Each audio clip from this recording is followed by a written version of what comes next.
I don't know why this is gonna be the intro, but it's gonna be. Ooh,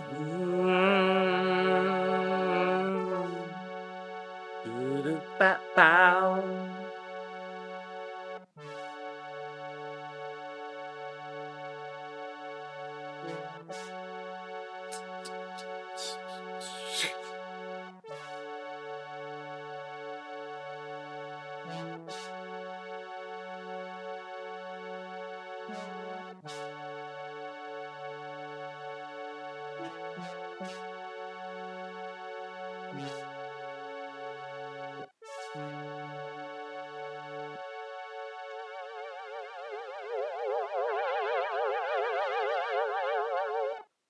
Hope y'all enjoy that little bit of snippet of what is going on in my brain. But since my last video didn't do that well, I'm gonna have to do some thinking. And one of my thoughts is that 2025 is gonna be a very interesting year in music. Not just like from the business, yes, there's a lot of stuff happening on the business side that are changing up, but I feel like there's going to be a tonal shift.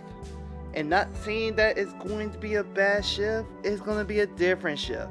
Where you're going to go back and look at some historical musical things that people are going to bring back into the modern era, try to make it modernized. So I do think that composition is going to be a big thing in this year. Just from watching different videos of just musicians that are getting together, banding together to make the music, I think there's going to be an era. Now that I got all that out of my head, and also I don't know how I'm going to, I can't explain it. It's just feeling in my hemiola. I started thinking about something that I think is really beneficial for anybody who are wanting to pursue a career in music or just want to make a living in music. And I came up with these 4 types of musicians. And I remember when I feel something in my hemiola, I feel like there's going to be a disclaimer coming in from a different world me. You hear me? This is a disclaimer. Now, just because I said there's 4 types of musicians does not mean that these 4 types doesn't mean that you're absolutely only these 4 types. You can have all 4 of them, all 3 of them, only 2 of them, only 1. You may fit into that. If you're all 4, then there may be like a percentages of collaborating of like which one of these are dominant that fit best for you. Now you have to think about this one. Really think about it. And you're listening to me. Alright, you are listening to me. Alright, just to clear it out for y'all. Alright, get back to the video. Okay, now that that disclaimer is out of the way, let me explain of my thoughts, okay? For these 4 types. Now, yes, all the disclaimer. Yes, a musician can be all 4, but one of them is going to be dominant. Let me talk about these 4 types. There are the performer, the admin, the scholar, and the crafter. What do all of these mean? And how do I categorize it? Now, you can comment down below saying like, oh, you can actually add this to the thing, or add this, or correct me on maybe this like work live can be performed in this way. Or maybe there is a 5th type. Maybe. But I'm talking about these 4 things right now. I'm thinking of a 5th one, but let's talk about these 4. So let me talk about the first one, the performer. So these are like the live musicians, recording artists, session musicians that go out and show off music. And they could be from people from a worship team, cover bands, anyone that is performing out loud and having like a stage presence, whether if it's in person or digitally, like on tiny desks. That's what I consider like a performer one. I think that is in majority of said musicians being a performer type. Where there are some musicians out there that don't want to perform, they just want to do the rig session and all that stuff, which is still a form of performance because you are putting out the best one in a recording. Now, a lot of these are going to be short, so like I said, comment down below what let you think. Now for the admin, now this one consider be more in business side of everything, where you're gonna have your executives, your sales, producers, and that don't just mean in the record label too. I'm also talking about like in brick and mortars, music stores, and all that stuff. They consider be the admins or any of those managers, states where they're telling people like, hey, promoting all this or marketing. That's why I'm thinking of it as admin. Also lawyers, because there are needing of lawyers, especially with the whole copyright change up. So I think there are going to be a lot of different ones. So that would be admin, and some of them are musicians, but they're just taking it in the business side and having it where, oh, we're taking care of your financial and all of the other stuff, the nuances and the scheduling, all those things, assistant work. That's what I think of like admin musician. Now the crafter. Now this one is again very broad because I had to really think about how to put this in perspective. For me, I'm thinking of producers, anyone who making music, composers, people who build musicians, even in the tech world who are people who are coding in the softwares for DAWs or digital instruments, or people who are making these keyboards, or luthiers making quality guitars, or manufacturers. Those who I consider are the crafters, where they are building up musicians and giving it around. For example, this keyboard right here, I can't pick it up because it's locked in. Like this classical guitar. Yes, it was mass manufactured, but it still had to be crafted by different blueprints and all of its beauty in order for a musician to make this sound, even though it's very out of tune, because these are new strings on a classical guitar.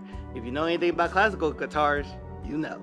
Also too, I want to add on mixing and mastering, because you do have to craft up how to make the sound really balanced. And I think that is something that people do overlook about the mixing and mastering part, and thinking that it's a complicated craft, but at the same time it's really not. It's basically using your creativity and crafting up how you're going to have this sound to be in certain spaces, and having the vocals in front or in back where everything is nicely balanced and not overpowering to what it is, so that you're able to hear the melody line without having to be hearing everything get heard. Okay, so mixing and mastering, repair tech people too, or people who will actually go out and build the stages, those are considered crafters too, because they may be musicians too, but they're like, hey, I really like the roadie world, which is do needed, especially for live concerts. Now the last one, the scholar. These are your teachers, your coaches, music therapists, podcasts, bloggers, journalists. All those people fit in there because they are giving you the information for said music. You don't want me teaching how to perform brain surgery, being someone who only knows how to teach guitar and bass and screaming. You're kind of seeing it. With this one too, it is very wide of a spectrum. However, it makes a little bit of sense because you do want somebody who basically has the education to actually like break down like some of the favorite songs so that you are able to play or get inspired by, like, oh, they use the 1-4-5 progression. You see what I'm saying? When it comes to the educational part. So those what I consider scholars, where they're making the craft, they're able to break down the music to what it is. For journalists, it do need to, because you need a background of like, hey, how did this emotion makes it feel about said concert, or how can they explain a certain performance to the regular folks in common terms. Coaches as well, music coaches, who basically like analyzing your song and be like, okay, you can maybe do this or that. Hey, build it up like this. Maybe for your performance podcast. Now this was gonna be a really big scare. I do say like the Questlove one doing interviews, Joe Budden podcast, even though people have some controversial things, but when they're talking about music stuff and related stuff, there are some very educational things that people need to know, like the business side or the performance side or going back history, because I'm not gonna lie, Joe Budden knows some really good music history and it's phenomenal. I absolutely loved it when he was on AMP. There may be another one. The fifth one is the medical. So those are the people who are doing that are mainly in acoustics, even though they're in like the scholarness of it to help out perform it. However, you do need to be the crafting of said music or sound wave frequencies to actually predict out an image for ultrasound, or somebody who's doing music therapy, helping out with the cognitive mind. Or now there's new studies about different frequencies are able to help with certain healing factors. The holistic style for sound. That one's a very interesting one because I don't know a lot about. Don't want to veer anybody away, but I think it would be more in the medical.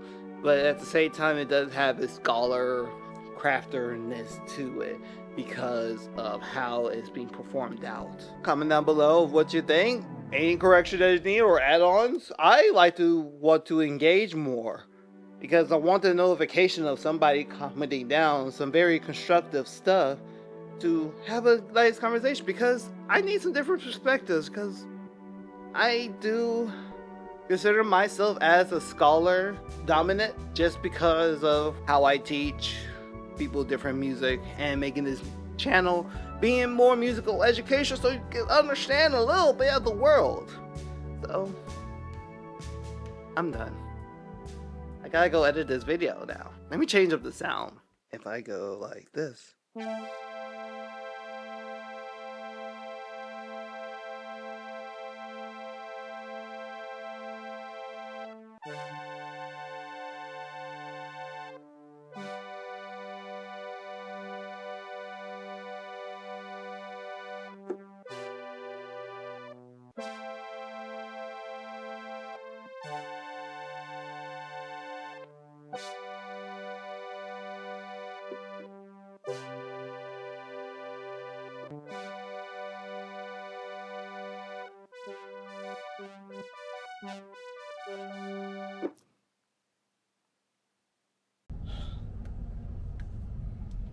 Y'all would not know how many times that I have done this little edit just for a 3-second disclaimer.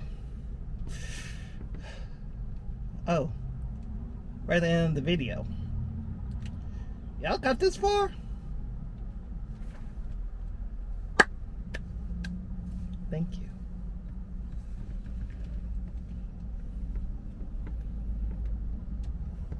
They got closer to the video.